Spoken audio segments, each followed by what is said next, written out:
Hello, Sri Swami Svatmananda. That's right. It's been a while since I said your Yeah. name, so I messed up, man, but it's It's okay. really long, so you're forgiven for that. Thank you, thank you. But Yeah, it's yeah. beautiful. It's kind of a musical name, so It is, yeah, yeah. All the swamis end with Ananda, so Ananda, you just Ananda, you just have to remember the first Ananda. few words That's or right, I got it, syllables. Ananda. All right, Yeah, well, we are going to talk about a very trivial subject, and that's God. of Or you course. want to talk to God or just talk about Him? About what is God? What do we understand by God, and how to know God, and things like that. Okay. Yeah. Let's do it. Well, in my, I will just say what my opinion is, that it is just source energy. Everything. It is, everything is light. All the light is love, although it has a spectrum to it, the light, darker side and brighter side.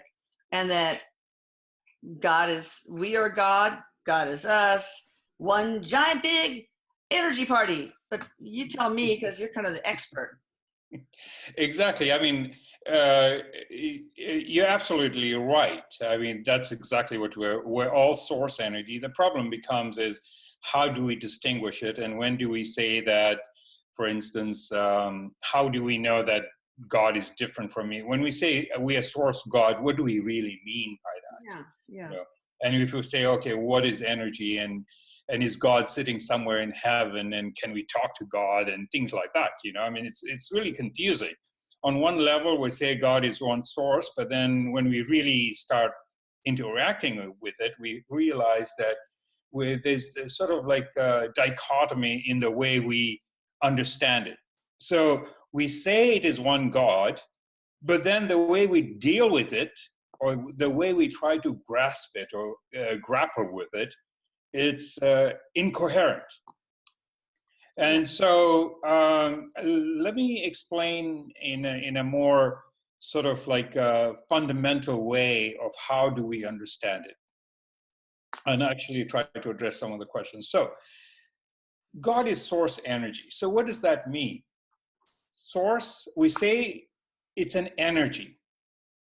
Okay, it's not some dude with a long beard sitting up in heaven, and judging us, or, promising us all the damsels in heavens and gifts in heavens and things like that. Basically, it is source energy. And actually, if we can even look at it from a scientific point of view, if you look at what Einstein had produced, he actually said everything is energy with his equation of relativity, E equals mc squared. So when we say everything is energy, that means every form we see, that includes planets, stars, galaxies, cosmos energy, the creatures on this earth, plants, rocks, everything is energy. Yeah, even this, well, matter he called frozen light. Exactly. And it is. It totally is, because E equals mc squared. C is light, m is mass. Okay. I'm an engineer, so I can talk about these things. Oh, cool. So it makes total sense. And science has totally accepted that everything is energy. The question that we start asking is, what is energy really? Because when we say energy, then we equate it to electricity, for instance, or we think of energy as inert. Okay, so what we need to start doing is look at energy, that energy, which is source energy, as how do we actually define it? And there's a way to define it. It has basically three fundamental aspects, okay? And the first aspect is that it has to be limitless. You can't look at the universe and say God is limited, because if it is limited, then it's got to be in a place, in a location. Oh, wow. Yeah. Yeah. So you got to say that if it is energy, then there's no limit to it. It's infinite. Yeah. Okay. So one of the attributes or aspects of God is that it is infinite. Right. There's no limitation, because if it is limited, then it's bound. And if it is bound, then we're talking about, okay, then there is duality immediately. Yes. Right. Right? And So, God, source energy. Well, let me ask you real quick. I'm interrupting. right. No, that's fine. Sentient energy, the source. Yes, absolutely. Okay, so sentient energy that is self-aware, and it does not have duality. Exactly. Duality is created through us and maybe other reasons by incarnating and experiencing the polarity of the human experience. Absolutely. Okay. Correct. So I'm just So far, taking I'm the getting an A. Am I getting an A? God will not smite me. absolutely. You got an Oh my A God. plus so far. Thanks, We George. don't know about the rest of the interview. Yeah, no. The jury's still out. Go ahead. Right. You have an A plus so far. Yeah. But basically, I've heard you say so many things in the past interviews, and we're pretty much on the same page, except that I'm taking it a little deeper so that we understand it deeper. So Yes. one thing that whenever we talk about source energy, first of all, everything, we're all one, okay, and we'll come to that later. Yeah. But when we talk about source energy, that it is God, and God is energy, no doubt about it. The question then becomes that first attribute or first aspect of it is that it's got to be limitless. There's absolutely no limitation. So you look at this entire universe to the extent that even the mind cannot fathom, that it is almost endless. And that's what we talk about God's energy. Okay. Well, okay, so if everything's energy, that means emotions and thoughts are energy too. Absolutely. That means emotions are limitless and thoughts are limitless. And that's No. something. Thoughts Right. limitless. So that's when we come to human emotions and human things, is that we go from what we call subtle energy to dense energy. Oh, yeah. Right. Okay. So then when we talk about emotions, then we're talking about vibrations. Ah, Okay. Even thoughts are vibrations, yeah. but they're denser vibrations. They're not subtle. I mean, they're subtle compared to our physical body in this realm. Right. So when we talk about the source energy, it is so incredibly subtle that there's no, like, if it goes one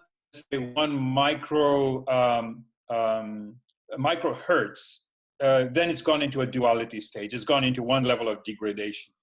Ah, I okay. wouldn't say degradation, but yeah, you could say that it goes into one level of integration in the sense of it starts operating on a less subtle vibration, even though it is incredibly subtle. Okay. So, for instance, our souls and our spirits are incredibly subtle compared to our physical body. But even that is incredibly, it is in a way dense compared to the source energy. Okay.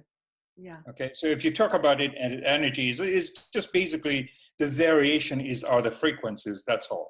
Okay. Is there anything, for example, behind the whole limitless number one in the triad with thoughts being limitless? Does that have anything to do with manifesting with your thoughts, creating reality with your thoughts? Yeah, so actually, in order to really understand the full dimension of what is source energy is, we have to look at first that it's got three aspects. The first aspect is limitless. Yeah. The second one, it exists, and that's the fundamental truth. It cannot be negated. Oh, wow. Okay, so for instance, if I look at this shirt or my robe here, we say it's a piece of cloth, but then, or a necklace, if you're wearing a necklace, then the question is, I say, give me the necklace without the gold. Let's say you're wearing a gold necklace, and I say, give me the necklace without the gold. The problem is you can't give me the necklace because there's no form in that. I'd say give me the gold without the necklace. I know. I want the gold without the necklace, Yeah. So you'll give me the gold, Yeah, when I say give me the gold, you'll give me the necklace because that's what it is, right? Yeah. So basically that form, the necklace is negated. Okay. Because the truth of the necklace is gold. So like that, we go into this whole thing where everything is negated. You come to the fundamental truth, which is existentialist, which exists, and that existence, it cannot be negated. And that is considered the fundamental truth of the source energy. So there are two things. One, it's limitless. The second thing is that it exists. And number three is that it is an intelligent source, like incredibly intelligent source. You take all of the intelligence in the world, and that's what God is. Wow. Okay, so if we Well, say... how do you define intelligence here? Is it sentient self-awareness or sentient self-awareness, or what do you mean by It's all intelligence, all intelligence. Like, for instance, how does a child grow up? How does a plant grow from a seed? So it's Why are you talking about intelligence? Are you equating it with omniscience? Yes, omniscience, yeah. Okay. I mean, it's the universal intelligence that everything operates, the existence. Okay. So why do the planets rotate the way they do? Why do the stars exist where they exist? And why do seasons take place? And so you look at the natural order of things, that's intelligence. Like, for instance, human body as a child, when we're born as babies, we don't tell our bodies to grow into adult human beings. We don't tell our nails to grow. I mean, if we had that choice, we'd actually not do plastic surgery. Oh my God, I just don't have that kind of time, man. Heart keep beating. I know. Yes, if we had a choice of saying, okay, let my heart beat at a certain place, we'd fix our bodies if we had that choice. But parents do not know how to grow a child. I mean, they just, the child gets conceived and it gets delivered and the child grows, But there's a tremendous intelligence behind that. Okay, so there's intelligence in every creature. There's intelligence in every planet. And all of the things that we've been talking about, or you've been talking about, there's tremendous intelligence behind it. So take all of the intelligence of the world, that's the universal, cosmic, omniscient intelligence. Wow. So the omniscient, universally intelligent, limitless, and wow, and it exists. Wow, that's that is the best definition I have heard for source ever. Yeah, and by the way, it is a live being. Oh yeah. So you would count it as a being. Yeah, because we don't see it when we say God is energy, we don't think of it as an alive entity. Okay. And God, the entire existence is alive, and it's limitless, and it exists. Okay, so, and we are part of it. I mean, where do we derive our intelligence from? Where do we derive our creativity from? Where do we derive our feelings from? It all comes from the source. Yeah. Now, it is shaded or obstructed or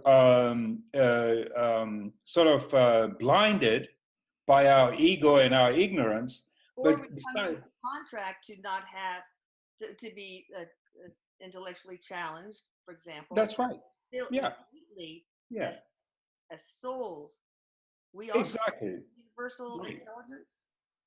Absolutely. So what happens is when we are born, we forget. Yes. Okay, so we forget. Yeah, exactly. So the thing is, we forget because we are deprived of that knowing. Because when we die, we know that. I mean, it just, you see in Erik's case, he has so much information and access to a lot of things. That's because the soul entity, Erik's entity, is actually on a much higher vibration than we are. Yeah. So he has more access to information, more access to knowledge, more access to being everywhere at the same time, but things like that. Do spirits have to know information exists in order a certain piece of information exists in order to tap into it and receive it? Yes. Okay. Yeah, they do, and they are more aware. Like, for instance, we are so limited when we incarnate, and there is a real specific purpose for this. Now, the analogy I use most of the time to describe this is that of a car. So as as live beings, as sentient beings, we're so free to do whatever we want. We're, in our own time and things like that. But then when we get into a car, we're limited by the car in that dimension. So we then move from 3-dimension to 2-dimension because the car only moves forward, backwards, left, and right. Mm-hmm. Okay, so we're moving into a car. The reason we go into a car, because there's a purpose. We're on a journey. And we are on a journey, and we want to get there rapidly. So we use a utility like a vehicle.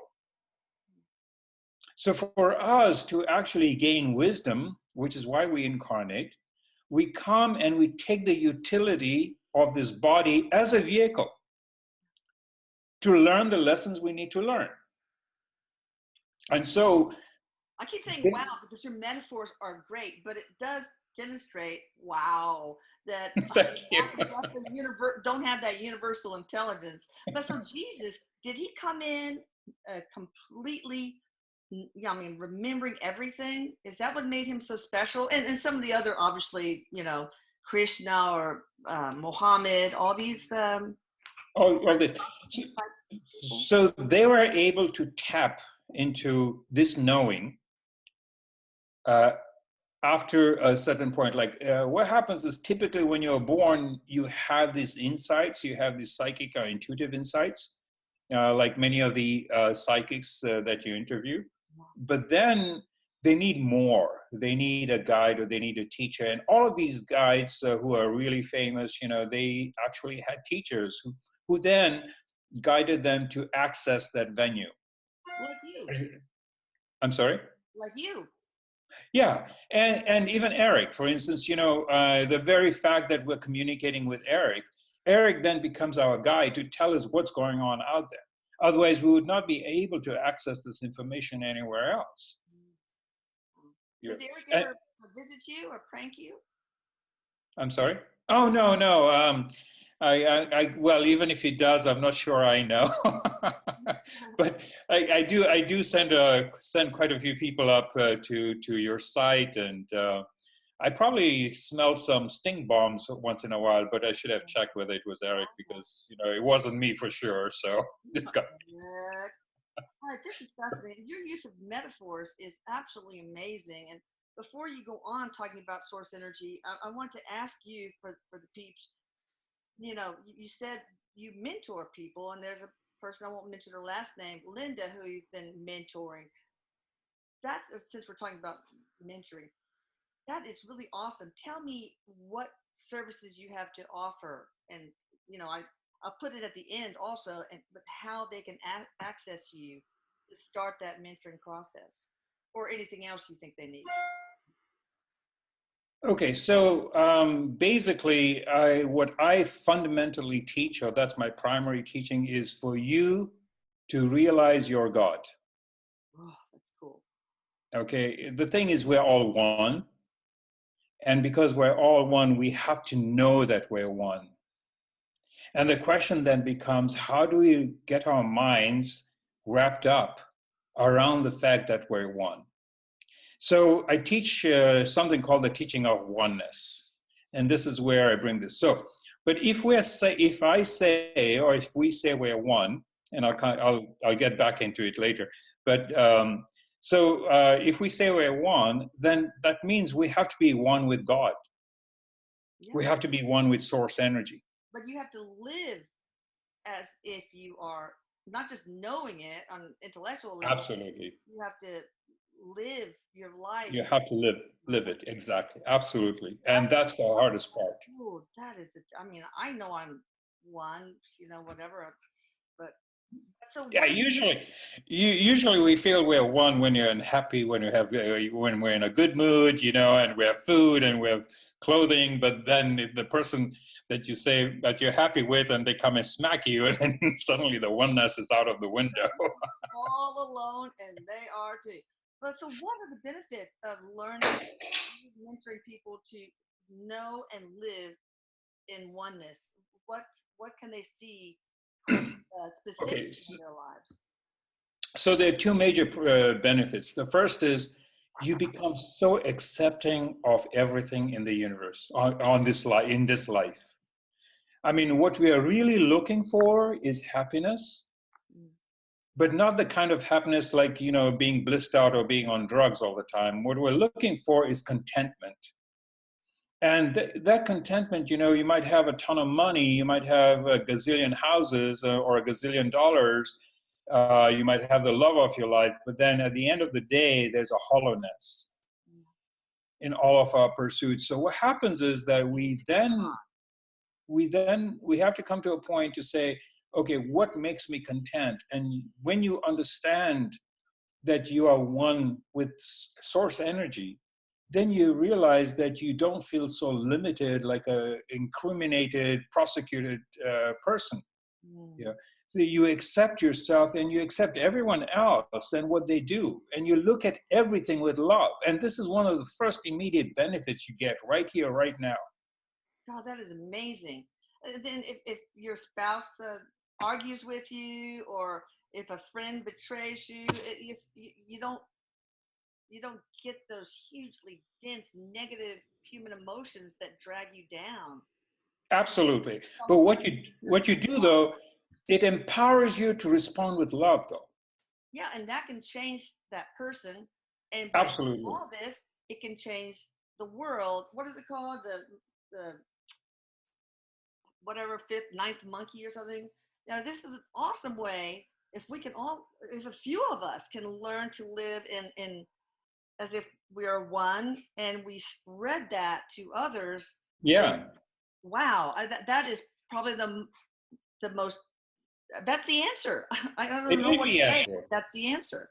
And that is what my focus is actually. Yeah. Wow. Yeah.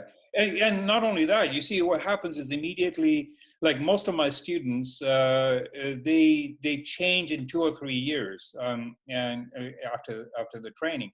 And they become so accepting of everybody else. And it's funny because not only the family changes, but even people, the colleagues at work change. And, you know, people find them like they're drawn to them. They become more quieter, but more confident and Yeah. more, you know, they're more sure of themselves. So what happens is there's a sort of a magnetic person.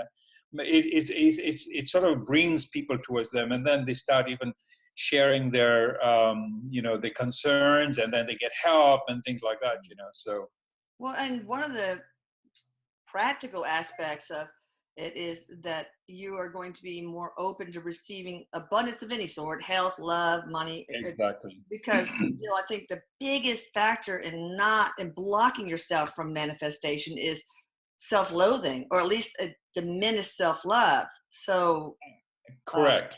you need to come Absolutely. to my house and do a big old thing. We will. I will. I'm definitely open to it. Yeah. Yeah. Okay. Yeah. All right.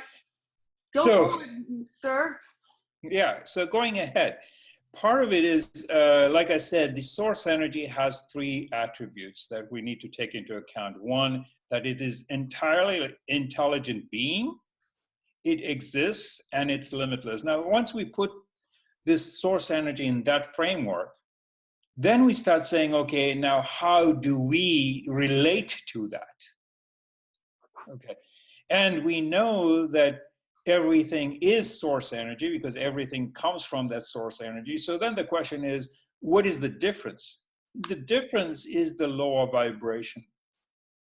Okay, so I shouldn't say lower and higher because then we start thinking about higher is better and lower. But what happens is it goes from subtle energy to denser energy. So for instance, the rock is very dense energy. It is source energy, Mhm. but it is dense.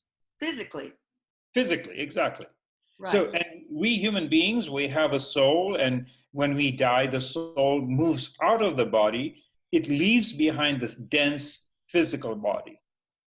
But our soul body doesn't die. And this is what you have with Erik. Yeah. Thank God. But Yeah, you throw a rock at somebody and hit them, that rock's the energy gets even denser. Not really.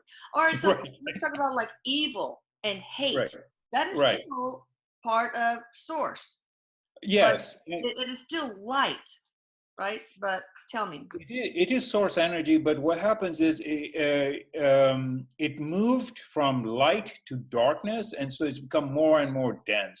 So what happens is that because it's shrouded in fear and hate, it lowers the vibration to more negative vibration, what we consider negative, because that's a judgmental thing. Right. When you're from the source point of view, it's not negative or positive. It's basically like black and white. We don't say black is bad.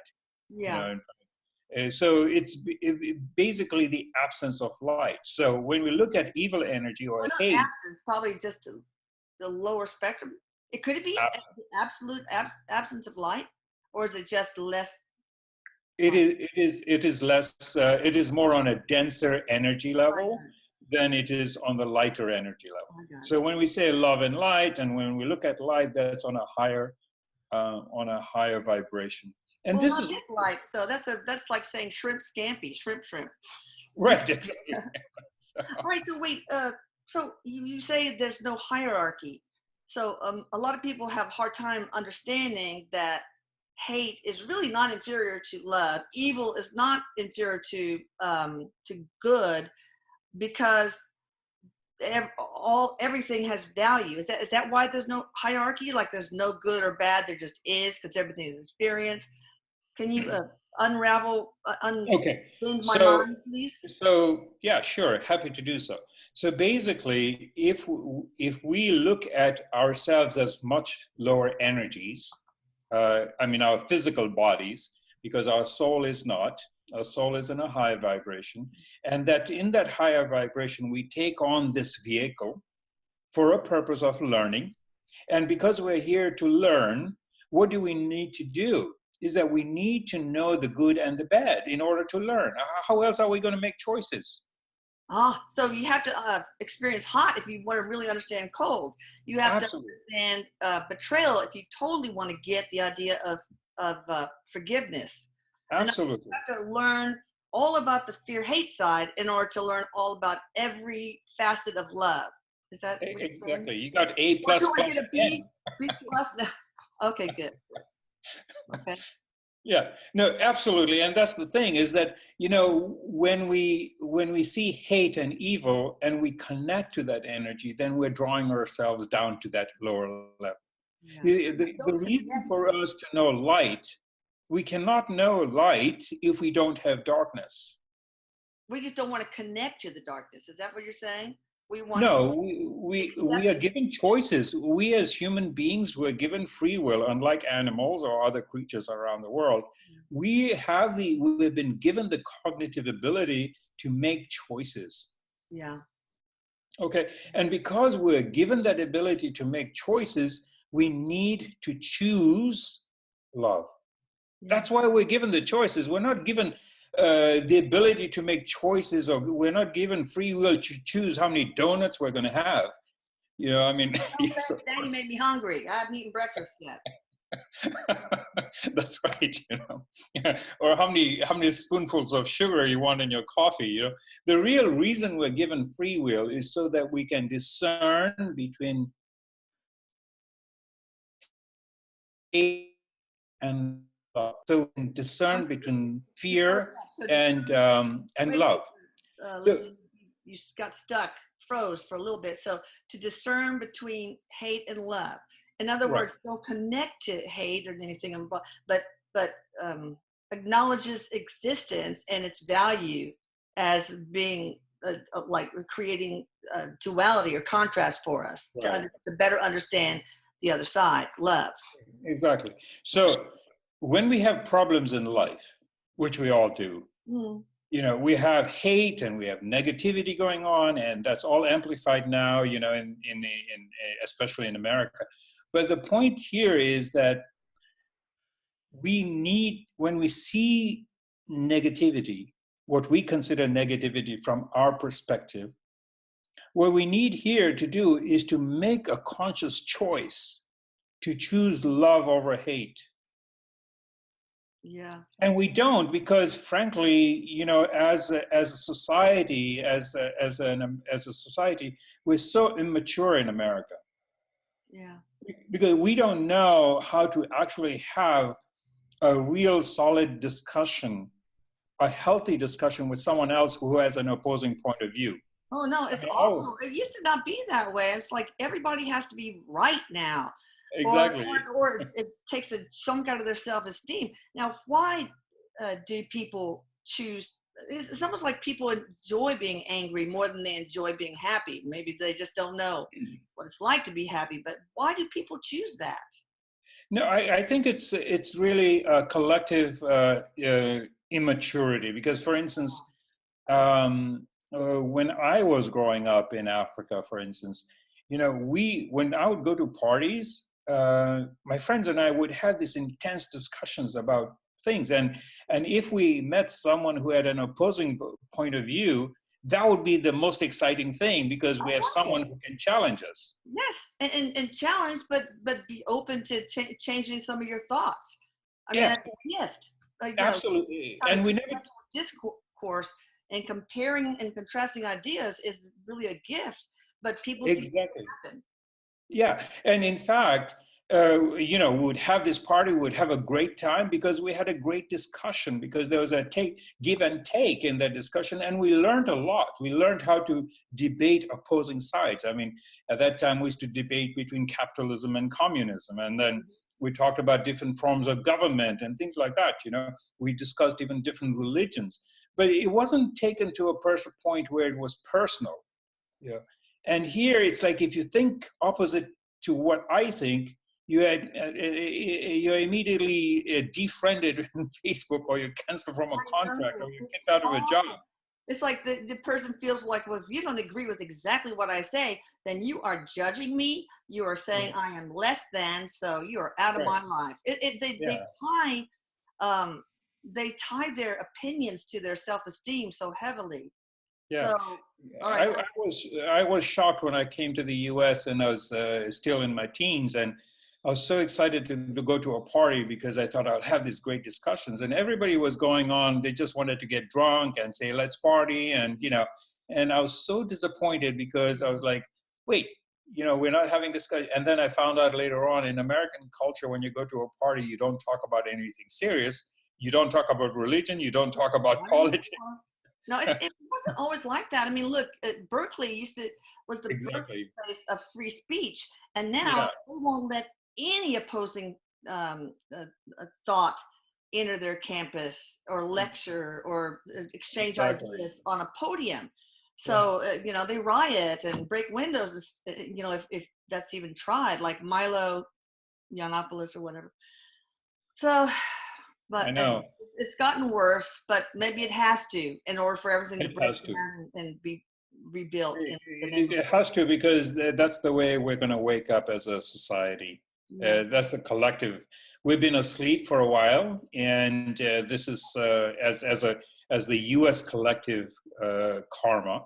We've been asleep, so this is a process of waking us up, It's a and good thing. so Yeah. yeah, so and it's beautiful in its own way. So that's why I said, I mean, it's not evil or it's negative. It's like, okay, wake up, guys, this is how we're going to wake up. And of course it's not comfortable or pleasant, but the thing is that, coming back to source energy and why we're here, is that we as human beings, what we do is that we see the contrast in order to appreciate what we have.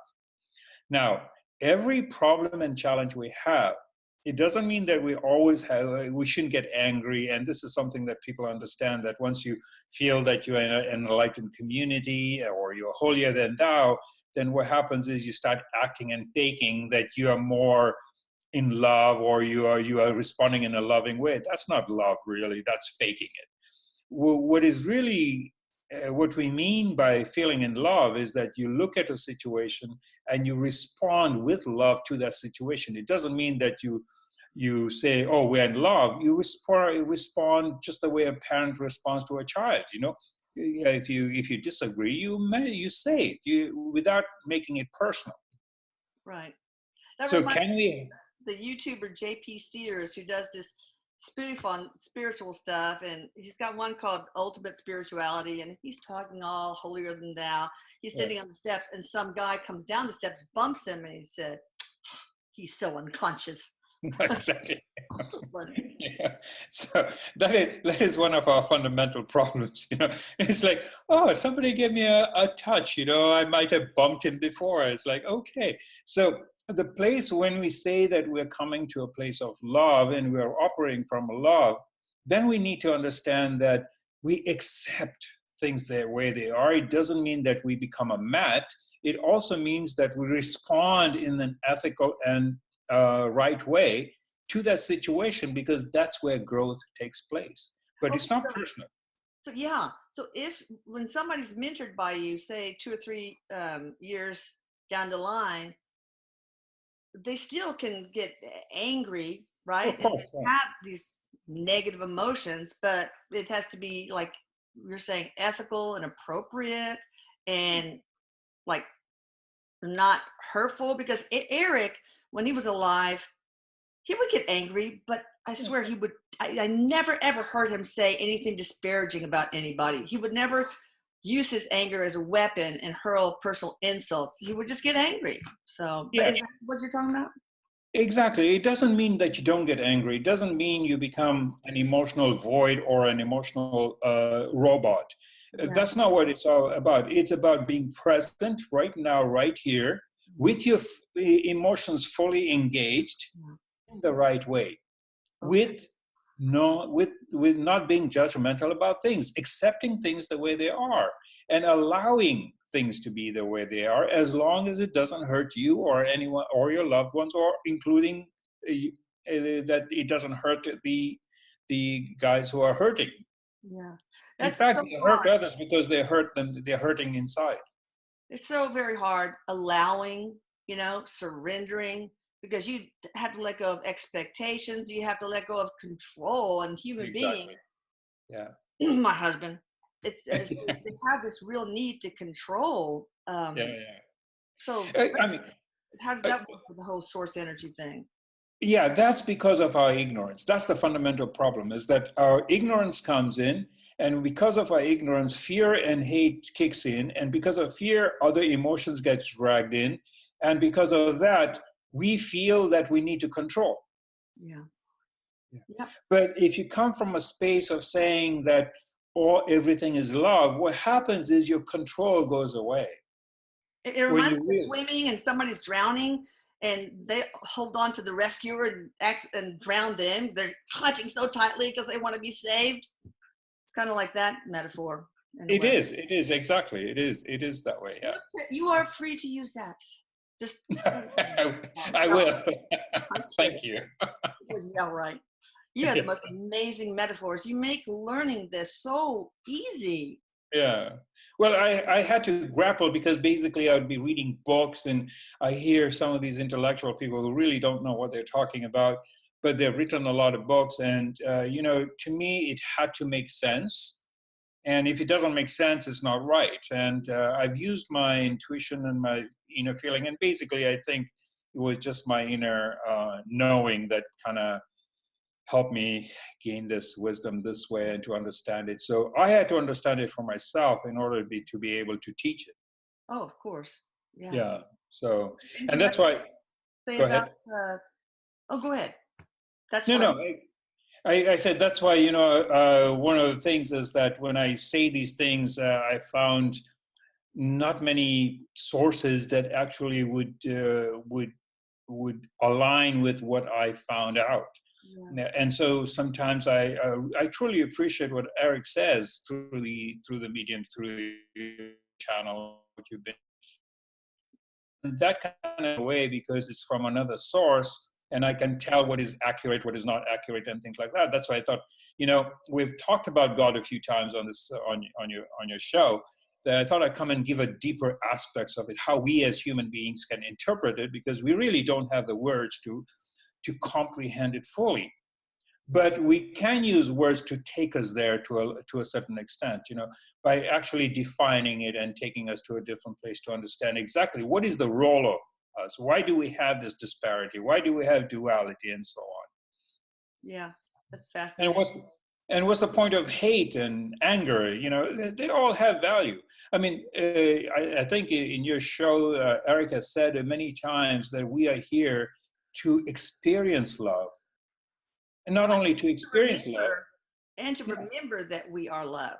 exactly. Experience all the dualities, to experience and understand every single facet of love, loyalty, forgiveness. Exactly. Yeah. So, and because of that, when we talk about love, forgiveness is love. When we talk about love, is how we respond to situations. It's not just saying I love you. The question is, how do you respond to a situation? Do you treat everyone around you, including the plants and animals, with love, or do you treat including yourself with love, or do you just say you love people and then behave differently? Oh, I that's mean, so important. I when I weed, I got to get the weeds out of my garden. Maybe I shouldn't, but I find myself apologizing. I'm so sorry, but you don't belong here. I feel like I want to create a whole nother garden of just the weeds that I pull out because I feel so guilty. no, the kids, the uprooting the weeds are fine. I say thank you for understanding Yeah, sure, that's a good way. my If it weeds. was a tree, maybe Oh God, it no, would be no. serious. Because plant doesn't have an individual energy. Plant has a sort of like a collective energy. Oh, Yeah, interesting.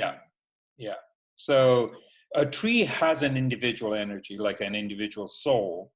But when you're talking about grass or weeds, they are sort of collective. It's like clipping your nails or clipping your hair. Oh, thank God. So That makes me yeah, feel yeah. so So much better. Wow. I mean, have you ever seen The Secret Life of Plants? That's fascinating. no, I should check it out. I should check it out. Oh, it shows that plants do have emotions. Yeah. Like one quick deal, they have these plants hooked up to some sort of sensors, etc. And one scientist in a white coat rips up one of the plants, and the other plants start screaming. Essentially the sensors go off. So then they parade lookalikes, in white coats, one by one, past the plants. But when the murderer comes in, then the plant sensors go off and start screaming. It's really fascinating. Secret Life Yeah. of Plants. You guys check it out. It's really old. Yeah. No, I will. But we also know that plants actually have a knowing and they're sensible, but they have a collective energy. So if you take one out, it's okay. And Okay. so we also have to use this understanding with a certain balance. Yes, Sometimes we tend to know a little bit and then we tend to abuse it. So that's true. Anything yeah. else about God? Source energy? Anything else? Yeah, so we talked about the source energy. Now, why does, the next question is, why does the world exist and why does duality exist? We talked about duality exists because we have to figure out how to respond with love. We have to discover love. Okay, that's our goal. The thing is, we don't have enough teachers to teach us how to love. Yeah, and that's just even when we talk about love in America or in Asia, particularly in the Western world, it's so mechanical and almost commercial to a certain extent. But All when you say you love somebody, do you have compassion for that person? Do you forgive them for what they did? I mean, you have to ask those questions. I mean, if you say I love you, then do I have compassion for you? or is it Because just we all make platitudes? Yeah, because a lot of times exactly it's platitudes. I want to be a good person. I don't want to yeah, hurt your feelings, yeah, so I'm going to give you a platitude. exactly. And on top of it, we all make mistakes. We are bound to make mistakes. We're going to make mistakes as long as we're human beings. We're going to make mistakes every day. The question is, how do we forgive ourselves, and how do we allow every other human being to make a mistake and show compassion and say, hey, maybe you'll learn next time, and that's okay. Yeah, and we totally forget that. Yeah, I mean, the discussions that we have in America right now is like, you make a mistake, you're canned. yeah, terrible. Yeah. I mean, what happened to forgiveness? Yeah, borderline personality disorder, throwing the baby out with the bathwater, basically. Exactly. So that's one. But the point is not we have to understand this, that we have evil, we have love. That is not for us to judge other people. Right. what we need to do is to say, hey, okay, that's how that person operates. That's okay. That's his karma, his life. What do I have? What is my responsibility here? Do I take ownership of this behavior? Do I respond with hate, or do I respond with negativity? Or I can say, and this is why we're given free will, is to say, you know, that doesn't look good in my view, and it has to be my view. It doesn't matter if that's how it is, but from that, I'm going to learn, because I'm not going to behave that way. Not for me to tell you how you should behave. That's right. Are you saying this to yourself or out loud to the person? You're telling me, telling to yourself, this is what we need to learn. Yeah, if We you as can't human fight fire with fire. Exactly. You know, we see what is right and wrong. That's okay.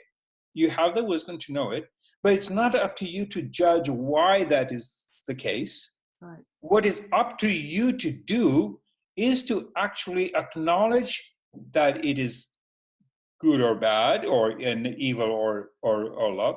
But on top of it, after having acknowledged it, you have to step back and say, I choose love. Yeah. You don't go back to hate because somebody's hating you. You don't do the horrible things that they are doing. Yeah.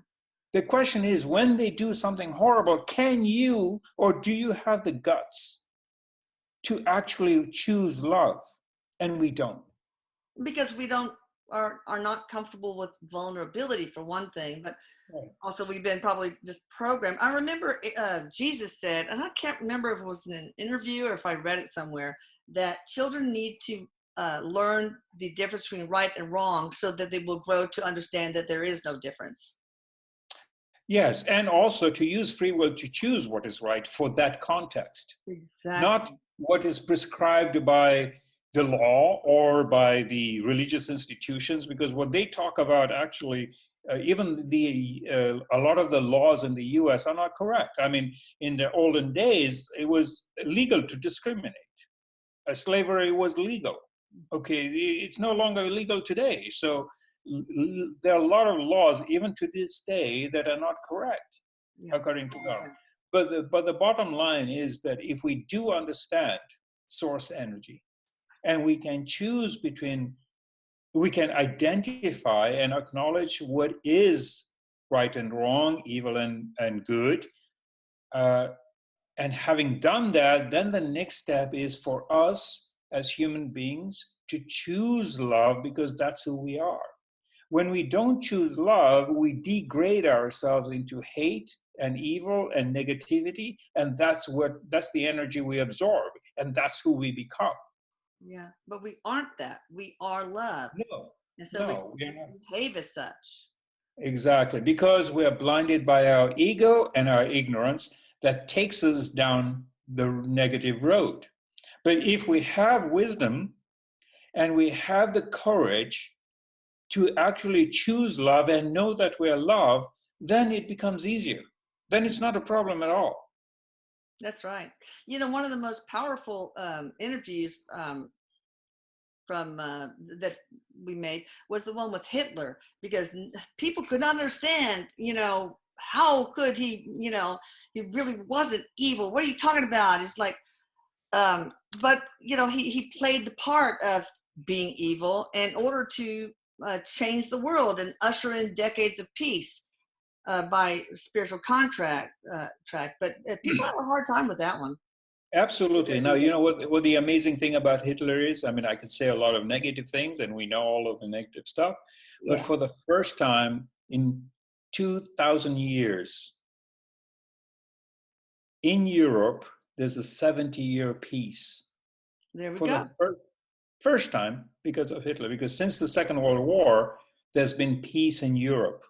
Right. Otherwise, the factions, the kingdoms used to kill each other all the time. Every summer or winter, you know, there used to be wars here. And for the first time in 2,000 years, you have 70 years of peace in Europe. Hitler. And actually, this was a German guy who told me this. I remember, if I remember, Hitler unzipped himself and came out as a, you know, almost like a Christ-like energy, Yeah. a higher energy, and that gave us a gift. And you know, he had to, his reputation had to suffer a lot for it. So yeah. Yeah, and because he brought so much evil, we began to realize what's so wrong about wars and about destruction and negativity and incriminating people. You know, we learned so much from that. That's become a great history lesson that future generations now are much more gentler because of those lessons of war. When you Yeah. see such evil, then you appreciate and see love through clear lenses. Exactly. And so our responsibility as human beings is to choose love. The question is, we say that, we don't know how. Yeah. We don't know how, because we also say, oh, well, you know, it's especially in the New Ages style realms, you know, it's like, oh, yeah, we all love and this and that, you know, but we're all just giving it lip service. What we really need to know how to deal with love in extenuating, difficult, really horrible situations. How do we respond with love in those situations is what we need to learn, you know, and unfortunately it will take some time. So We're slow learners, but one example would be a mass shooting, like the Sandy Hook mass shooting. right, You know, I think it's really important to yes, acknowledge that the tragedy occurred, but to give compassion to the shooters that, because they suffer from mental illness. So there's where the love component comes in that situation. Or I exactly. remember when I was doing a stick shift. I wasn't very good at it. I'm not good with my body sometimes. And I was on a steep railroad crossing, and when I put it in neutral or tried to put it in gear, it slipped back and tapped some guy's bumper. And oh my God, he got out of his car just screaming, and I just said, oh, I am so sorry. I can understand how mad you are. Here it's, you know, 7 o'clock in the morning. You're probably on your way to work. You didn't need this. It didn't do any harm to his bumper at all. And I really, he melted. He completely changed. He went from hate to love. Right. So you really have a lot more power when you wield love as, I hate to say weapon, but I will, as a weapon than hate. Hate diminishes us, and love expands us and makes us much more powerful. Vulnerability makes us more powerful. And so I experimented with, on purpose, consciously, with that moment, and said, I'm going to be vulnerable. I'm going to show understanding and compassion for the guy. And it worked. It totally does. It totally does. But the thing is, because of our ego and fear, the way we're raised and all of this stuff, is that we don't know how to love. Yeah. Yeah. If we knew how to love, a lot of these things would come in. We fall back. It's almost like instinctively to react from a fearful point of view, from a fearful hate perspective, because that's easier to fall back. That's when, you know, our cognitive skills do not kick in. Now, to be able to work in love is to actually get our cognitive mind to use our free will to say, hey, you know, I'm not going to degenerate myself into this mode. I'm going to upgrade my emotional mode. Even though I hate it right now, I'm going to find a way to respond with love and see what happens. And when we do this, it's amazing what the results are. Yeah, it is very powerful. And you just have to just pause for a bit, you know. Exactly, yeah. You know what Eric says, that we're emotional beings, so we need to feel first, think Right. second. And so what we think first, we think that guy's being an asshole, and then we choose our emotions accordingly, and that emotion drives our choice, instead of you know, feeling like, wow, I can put myself, I mean, that guy must feel bad. I don't know what the emotion would be, but um Yeah. but wait wait a beat, basically. Exactly. And so part of what we're here to do is to really learn love, to learn how to express love in all situations. Yeah. It doesn't mean when we're in a loving situation, but also in when it's negative, when it's horrible, when it's really hurtful. Yeah. The thing is, the question is, and if we can, and this is our own homework, We don't use it to judge others. We have to do our own homework to be able to actually transform ourselves so that we can actually do this in the worst possible situation and come out of it okay. And most of the time we will, if we use love, because that is who we are. The problem is we feel that our egos and our ignorance that keeps us behind, and we think that's the natural way to react. So All right. yeah. Before we close, and I want to give his information also, maybe we should give everybody an assignment. Think about one situation in your life. Maybe you had a fight with a family member or a friend, and now everybody's too proud to communicate and mend fences. So maybe reach out with an open heart, be brave, be vulnerable, and tackle the situation with love, and just experiment with it, see what happens. We did this with on the listener on one of our radio shows. Her husband had died.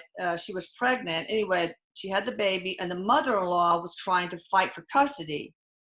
But I said, it could be that she just is so grief-stricken. She sees this baby as the last tangible vestiges of her boy, and maybe she really wants to be a part of his life and is afraid she won't be able to be.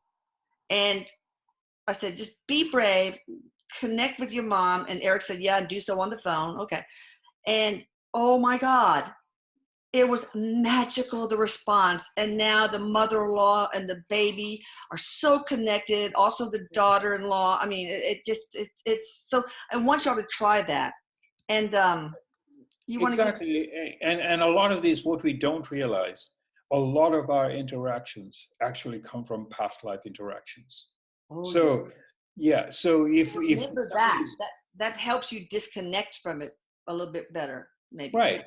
Yeah, because for instance, if somebody's hurting me right now, I have to ask, what did I do to this person? Okay. So it's not to create blame, but to also then say, hey, how do we break this cycle? And you start breaking the cycle with forgiveness, acceptance, forgiveness, and then say, okay, how do I change the way I respond to the situation? And it's amazing how things change. I mean, I've been doing this for a long, long time. I mean, I have some horror stories in my own life that I can stand this today and say these things with complete confidence because I've been doing it, I've been living it for many, many years. Yeah. And so I've seen how people change around me. I've seen how my students change. Yeah. They can validate how they have changed, So it's really, really one of the greatest gifts we can give ourselves to be able to transform the spiritual DNA so it doesn't go from life to life to life and within your life to others. All right, so how can you are so awesome, and I really do love you. Okay, that's not a platitude. Okay? But how can people? What is your website? I know it. But I'll give my website, but the best way to reach out is via email. So my website is, and I haven't updated it, so it's quite outdated. So the website is, I'll spell it out. It's SVATMANANDA.org. So you'll get some information, but it's very basic. But the best way to reach me is via email, which is svatmananda@gmail. So I'll spell it out again. It's SVATMANANDA@gmail.com. I tend to respond to emails rather quickly compared to if it goes through the website, and then it usually goes into my junk folder. Then I have to kind of check it out and see whether it's authentic or not. But okay, well, I'll put that all down there. I'll put you, I think you're on my links list, but I'll make sure you are. Sounds good. Thank you. And I want to just ask you a real quick question after we close. But bye, everybody. I got so much out of this, and I hope you did too. Yeah, take care. Bye. And lots of love to you all. Bye.